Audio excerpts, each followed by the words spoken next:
teman-temanku semuanya, apa kabar teman-teman? Semoga teman-teman sehat ya hari ini.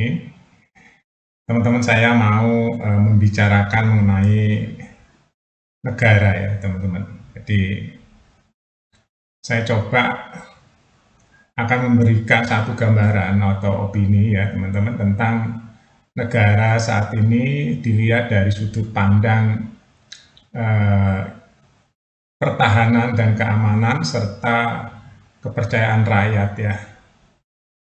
Di sela-sela kasus pagar laut ini teman-teman, sebenarnya ini salah satu gunung es saja yang sangat membahayakan pertahanan dan keamanan negara teman-teman. Kalau kita lihat dari sudut pandang pertahanan dan keamanan negara, pemerintah harus jeli ya, apakah di belakang pemerintah ini nggak ada orang-orang cerdas yang khusus mengkaji tentang pertahanan dan keamanan negara ini teman-teman, apalagi jenderal-jenderal ya, kan banyak jenderal-jenderal di negeri ini ya, jenderal dari angkatan darat, angkatan laut, angkatan udara, pasti ya mereka itu nggak usah diragukan lagi mengenai nasionalismenya teman-teman. Jadi saya cerita begini sebenarnya males ya teman-teman, saya biasa membicarakan masalah bola, masalah badminton ya, tapi karena saya punya pengalaman ya teman-teman, sejak lama saya berkecimpung di dunia konglomerasi ya. Saya pernah kumpul purna-purna ya, purnawirawan teman-teman, yang jenderal-jenderal itu ya teman-teman. Jadi di Indonesia itu teman-teman ya, kalau teman-teman yang nggak pernah ngerti di belakang layar itu seperti apa, banyak sekali para jenderal itu yang setelah pensiun ya, dia berkarya teman-teman, atau dikaryakan lagi atau di hire lagi oleh konglomerasi ya, banyak sekali. Mungkin masyarakat awam nggak ngerti itu ya, kalau nggak pernah di dalam konglomerasi ya mungkin nggak ngerti juga ya teman-teman. Jadi ada jenderal-jenderal di negeri ini teman-teman yang pensiunnya kurang lebih 58 sampai 60 tahun lah ya, dia badannya masih sehat, masih berpikirnya masih normal ya teman-teman. Jadi dikaryakan atau berkarya atau di hire ya, dikerjakan lah ya, atau kerja dengan konglomerasi. Jadi di negeri ini konglomerasi itu banyak ya teman-teman, ada beberapa kelompok ya, saya jelaskan nih. Karena saya sejak remaja berada di lingkaran konglomerasi ini teman-teman. Ya, kebetulan saya diberikan pengalaman sama Tuhan. Cuma bagi saya ini adalah sebuah journey saja, karena keinginan tahu saya tentang kehidupan ini ya, banyak sekali yang saya sudah alami teman-teman. Jadi di dunia konglomerasi itu teman-teman hubungannya dengan perusahaan-perusahaan terbuka ya, perusahaan-perusahaaan multinasional ya. Kebetulan saya lama puluhan tahun ya, lebih dari 20 tahun berada di situ, jadi apal banget teman-teman, siapa-siapa saja pemilik perusahaan ini ya, dewan direksinya siapa, komisarisnya siapa ya, tahu teman-teman di negeri ini saya ya, datanya saya punya ya, karena jadi latar belakang ya teman-teman, kenapa saya bilang ini sebenarnya saya malas membahas mengenai ini ya. Saya ceritakan sedikit aja ya teman-teman tentang kenapa kok saya gelisah tentang apa ya, oligarki atau mafia di negeri ini banyak sekali. Banyak sekali. Ini baru saya lihat dari segi bisnis ya teman-teman. Belum saya lihat dari cara kerja, saya lihat dari sudut birokrasinya. Wah, teman-teman akan geleng-geleng kepala ya. Makanya saya setuju dengan Presiden Prabowo bahwa para koruptor, para perusahaan-perusahaan yang melanggar hukum harus ditertibkan, itu benar ya. Itu bawahannya harus tahu, harus menjalankan perintah panglima tertinggi atau perintah presiden ya. Itu wajib itu. Bagi yang nggak menjalankan, kalau menurut saya dipecat aja itu. Nggak peduli ya, mau siapapun ya, menterinya atau siapapun ya, nggak bisa menjalankan perintah presiden ya atau instruksi presiden, dipecat. Saya banyak sekali yang bisa saya ceritakan tentang negeri ini ya teman-teman, banyak sekali ya. Jadi saya berada di lingkaran itu lama ya teman-teman, lebih dari 20 tahun loh Ya, saya kasih clue besarnya aja ya, kenapa kok saya nyoplok di luar kepala ya. Saya main saham aja teman-teman, lebih dari 22 tahun namanya. Ya, obligasi, di derivatif ya. Itu baru yang main di bursanya ya teman-teman. Belum main yang di realnya ya, di konglomerasinya itu teman-teman.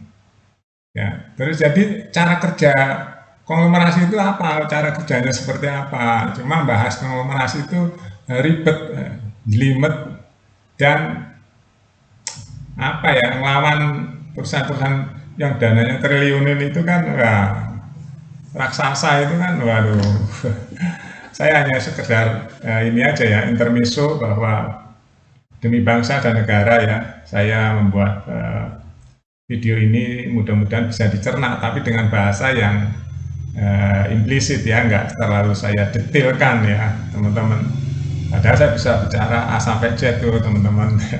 Bagaimana konglomerasi itu bekerja, ya, terus bagaimana perusahaan-perusahaan publik bekerja, itu ya, nyari duit dana pihak ketiganya seperti apa, permainannya seperti apa ya. Itu bagi orang yang bergerak di dunia finance, dunia pasar modal, dan dunia konglomerasi, itu ya ngerti seluk-beluknya ya. Tapi yang saya akan singgung ini teman-teman, mengenai di belakang layar konglomerasi itu siapa-siapa saja ya. Nah, konglomerasi itu teman-teman nggak bodoh ya, manajemennya nggak bodoh. Jadi di Indonesia itu semua serba disusupi ya teman-teman. Jadi konglomerasi itu pegang orang-orang di pemerintahan. Makanya ada survei ya kalau nggak salah itu, konglomerat atau konglomerasi atau oligarki Indonesia ini dibesarkan oleh pemerintah juga. Karena mereka kerjasama dengan orang-orang pemerintahan ya teman-teman. Jadi nggak aneh kalau banyak orang pemerintahan yang tertangkap korupsi, terus banyak pelanggar hukum ya, itu nggak aneh. Karena memang kebanyakan greedy ya orang-orangnya, greedy. Motivasi untuk masuk politik juga banyak kan untuk mencari uang ya teman-teman. Untuk mencari uang itu dalam arti nggak eksplisit saya cari uang, kepoan gitu enggak. Ada orang udah kaya masuk ke politik dia untuk memprotek bisnisnya gitu ya. Itulah salah satunya. Nah, itu yang salah satu dilakukan oleh konglomerasi. Dia pegang tuh pentolan-pentolan di negeri ini ya, dipegang sama konglomerasi. Ya, mudah-mudahan bisa mengerti ya teman-teman. Maksudnya pegang tuh dia tuh menaruh orangnya di pemerintahan ya, konglomerasi itu. Jadi orang-orang yang ditaruh di pemerintahan di tempat-tempat penting itu dia memiliki gaji juga, tapi informal ya. Jadi orang-orang udah pensiun tuh ya, biasanya ya, dia di perusahaan-perusahaan konglomerasi itu kalau nggak ada di direksinya, dia jadi dewan komisarisnya, ada komisaris utamanya, atau ada direktur utamanya, itu udah pensiun, banyakan mereka itu rata-rata udah bintang ya teman-teman, bintang 1, bintang 2, bintang 3 ya, banyak tuh. Itu udah pensiunnya itu dia biasanya berkarya ya. Jadi komisaris di perusahaan konglomerasi, perusahaan apa gitu, atau perusahaan properti, atau perusahaan tambang, atau perusahaan multinasional yang lain. Itu seperti itu teman-teman ya. Jadi di belakang konglomerasi itu ada orang-orang kuat, orang kuat dalam arti orang-orang berpangkat juga ada yang sudah pensiun ya, sudah pensiun. Ada yang jadi direksinya, ya direksi, dewan direksi, dewan komisaris, biasanya seperti itu. Nah, yang saya soroti itu bukan itunya. Yang saya soroti jika konglomerasi itu merugikan masyarakat. Nah, ini benturan dengan hati nurani ya teman-teman. Jadi saya itu hidup sudah lari ke rasa ya teman-teman, sudah lari ke rasa. Karena hidup ini kan sebenarnya yang dicari apa sih? Yang dicari apa coba? Harta banyak juga buat apa? Ya, kalau berlebihan itu buat apa ya? Kalau nggak buat bermanfaat dan kemanfaatan ya, menolong yang lemah. Nah, yang saya sayangkan kalau ada konglomerasi yang menindas yang lemah ini, teman-teman, yang saya kalau dirasa ya, ilmu rasa itu nggak masuk. Orang udah kaya raya tapi menindas orang yang lemah kan jahat sekali. Ada kalau ada konglomerasi yang benar-benar bertindak seperti itu jahat. Nah, itu ada andil siapa, teman-teman? Ya, pasti kan ada andil orang di belakang itu kan. Nah, itu yang saya larikan ke hati nurani ya. Ngerti nggak maksudnya? Jadi begitu teman-teman ya, ada namanya hati nurani hidup ini. Cobalah teman-teman ya, kalau udah punya uang banyak ya. Ya, karena saya dulu pernah punya ya, pernah uang banyak lah ya, cukuplah banyak gitu. Ya begitu-begitu aja, biasa-biasa saja teman-teman ya. Bagi orang-orang tertentu mungkin kalau kenalan sama orang-orang yang konglomerasi itu merasa wah wah wah. Bagi saya enggak, karena saya memang tujuannya untuk mencari tahu bagaimana sih cara kerjanya. Terus, jadi ada orang yang terjebak di dalam kekayaan ya, ada. Udah kaya, ingin kaya lagi, ingin kaya lagi, ingin kaya lagi, ingin menguasai. Nah pertanyaannya ada motif apa tuh orang seragus itu? Ada motif apa? Nah kita bedah nih teman-teman ya. Ada motif penjajahkah, atau motif eh, invasikah, atau motif eh, jangka panjangnya itu menjadi oligarki yang menguasai negara, atau motif apa ya? Saya kan tadi mengatakan saya akan melihat dari sudut pandang pertahanan dan keamanan. Ya, kayak kita melihara harimau aja ya teman-teman. Jadi kalau kita melihara harimau masih kecil kan lucu gitu ya. Kalau udah besar itu bisa menerkam kita sendiri. Ya, menerkam kita sendiri dalam arti bernegara ya. Kalau oligarki, kalau merasa sudah terlalu besar, menguasai mayoritas ekonomi negara ini, bahkan sekarang sudah terlalu besar ya, menguasai Indonesia dan cenderung untuk mendikte ya. Nah ini yang harus diingatkan pada pemerintah ya. Jadi jangan sampai kita mengkhianati founding father kita ya. Nah, nenek moyang kita berjuang melawan penjajah, darah dan nyawa dipertaruhkan. Sekarang kita kembali dipersempit lagi dengan adanya konglomerasi-konglomerasi hitam, ya, atau oligarki-oligarki hitam yang menyengsarakan masyarakat Indonesia, yang dalam artinya rakyat Indonesia, pemegang kedaulatan negeri ini. Ya, ini saya melihat dari sudut pandang pertahanan, keamanan ya, atau geopolitik. Ini hati-hati ya kalau menurut saya analisa ya. Belum saya lihat dari sudut ekonominya teman-teman ya. Saya dari sudut pandang pertahanan, keamanan ya, sebuah negara.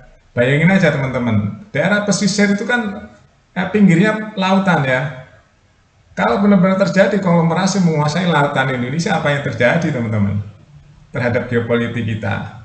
Ya, terburuknya mereka bisa masuk lewat apa daerah-daerah yang dia kuasai. Bayangkan berkilo-kilo pesisir kalau dikuasai, bisa terjadi apa? Penyelundupan ya, bisa terjadi apa? Kejahatan, penyelundupan senjata, penyelundupan barang-barang terlarang, ya, penyelundupan yang sifatnya mengancam keamanan dan pertahanan negara. Ini seharusnya Badan Kajian ya Nasional atau Lemhanas, ya Lemhanas itu harus tahu nih strategi pertahanan negara seperti ini. Jadi jangan membiarkan harimau yang anak-anak itu menjadi besar yang nanti bisa menerkam pawangnya sendiri. Ya, jadi harus berpikir sekritis itu. Jangan ya, semua dihitung dengan uang. Ya, uang itu bisa jahat juga, teman-teman. Ya, orang yang megang uang banyak, dia bisa arogan juga. Banyak kasus ya sudah orang punya uang banyak di jalan juga arogan, banyak tuh yang merasa dirinya banyak uang. Ya, bisa membeli hukum, mengatur hukum. Terbukti hari ini ya, udah jelas-jelas pelanggaran hukum banyak sekali nih di pagar laut ini ya. Sampai berminggu-minggu belum ada, rakyat ini menunggu teman-teman ya. Orang bodoh aja tahu, pelanggar kok nggak ditangkap. Ya, pelanggar kok nggak ditangkap, orang bodoh aja tahu hal seperti ini. Nah ini pertanyaannya malah menjatuhkan wibawa pemerintah atau penegak hukum ya, menjatuhkan nih. Semua ahli hukum ya, bahwa rakyat awam tuh udah tahu pelanggaran hukum ya laut itu di peta-peta atau di kafling-kafling dengan sertifikat itu nggak ada hukumnya dan melanggar hukum. Itu yang pertama. Yang kedua kejahatan lingkungan, udah jelas itu. Ya, ketika merugikan nelayan, notabene pemegang saham negara ini ya nelayan itu. Dia dirugikan, rakyat kecil semakin terpuruk. Bahkan ada sertifikat-sertifikat yang rakyat yang nggak ngerti ada namanya di sertifikat itu. Sertifikat. Ini kan sebuah pelanggaran ya. Teman-teman saya itu ngalami semua ya, dari letter C, letter D, terus bikin sertifikat, gimana prosesnya ya. Saya tahu banget permainannya itu seperti apa. Ya, mafia-mafia itu seperti apa pergerakannya, khususnya mafia tanah ya. Itu rapi sekali, sudah dipikirkan semua, ini ke sini, larinya ke sini, sini. Pasti ada orang dalam, nggak mungkin nggak ada orang dalam. Bekerja sama dengan orang dalam semudah itu untuk analisanya. Dan itu sudah banyak case yang sudah terbongkar. Pertanyaannya kenapa hari ini kesalahan yang udah cetok welo-welo itu ya, yang sudah benar-benar terang benderang pelanggarannya, kenapa pemerintah sampai hari ini belum menetapkan siapa pelakunya, ditangkap, diinterogasi, diadili, biar rakyat tuh tenang bahwa di negara ini ada hukum gitu loh. Ya, di negara ini ada hukum. Lah kalau pelanggar nggak ditertibkan, mau jadi apa bernegara ini yang katanya negara hukum ya. Bolak-balik saya sering cerita ya tentang ironinya negara ini. Negara hukum, pelanggar hukum, nggak ditindak. Ini ya saya nggak ngerti. Sementara rakyat kecil yang mencari, kemarin tuh ada daerah saya ya, rakyat kecil nggak bisa makan, dia nyuri beras. Ketangkep bonyok teman-teman. Beras untuk makan itu. Ini yang udah jelas-jelas membuat nelayan susah, terus kedaulatan negara terancam. Ini laut ini negara punya itu teman-teman. Ya, merubah pesisir itu harus merubah luas pulau, ya kan? Merubah peraturan tatanan nasional itu. Kalau sudah melanggar, jelas-jelas melanggar ya. Nggak mungkin nggak ada motif ya teman-teman. Berkilo-kilo pagar bambu hanya begitu saja, nggak ada motif. Ini logika kita orang, nggak usah pakai IQ yang tinggi-tinggi pun tahu. Pasti ada maksud itu, maksudnya apa. Dan ada yang melakukan, nggak mungkin itu ada jin ya, masang bambu banyak gitu, nggak kelihatan, tahu itu ada gitu ya, nggak mungkin. Ya, dan itu juga ada videonya yang masang siapa, tuh, lihat aja di video itu beredar itu. Ini rakyat sedang menunggu ya. Kalau ini sampai nggak clear and clear, nggak ada tindakan tegas dari pemerintah ya. Wah rakyat gimana nih nggak percayanya dengan hukum? Ya, jadi sementara ada orang-orang kecil yang melanggar hukum ditindak tegas. Hukum itu kan equal kan. Siapapun yang melanggar hukum harus ditindak sesuai dengan bobot kesalahannya kan. Nah ini yang saya nggak ngerti, itu baru dari segi hukum. Saya tadi awal udah mengucapkan dari segi pertahanan dan keamanan negara ya. Belum dari segi ekonomi, nanti saya bahas khusus ya teman-teman. Dari segi ekonomi dan pisau bermata dua ekonomi itu teman-teman ya. Ekonomi bisa mensejahterakan dan bisa menghancurkan. Nanti saya ceritakan tentang bagaimana cara-cara kerja ekonomi besar ya teman-teman ya. Jadi sebenarnya saya tertawa saja ya melihat keadaan hari ini, tapi saya terpaksa harus bikin pencerahan seperti ini dengan bahasa yang gampang dimengerti ya teman-teman. Jadi itu aja teman-teman, nggak panjang lebar, udah hampir 20 menit videonya ya. Jadi sebenarnya saya bisa bicara banyak tentang pertahanan dan keamanan ya. Jangan sampai membesar ya, nanti negara kesulitan sendiri ya. Kalau suatu masalah udah jelas welo-welo gitu ya, nggak diatur dengan ketentuan yang ada, kita kan tahunya negara hukum, semua harus pakai aturan hukum ya. Jangan sampai hukum diinjek-injek ya, akhirnya nanti rakyat nggak percaya lagi. Itu aja teman-teman ya. Wah kelamaan nih videonya, nanti saya bisa ceritakan banyak tentang bernegara, tentang kehidupan, tentang rasa, tentang manusia itu apa ya, tentang kerakusan manusia ya, tentang lupa diri ya, tentang rakusnya pejabat. Ada ya pejabat yang rakus sama yang enggak, itu ada teman-teman. Jadi dunia itu serba ada dua, ada yang baik, ada yang jahat. Oke teman-teman, terima kasih. Update terus berita-berita di Buat Makan TV. Sampai jumpa.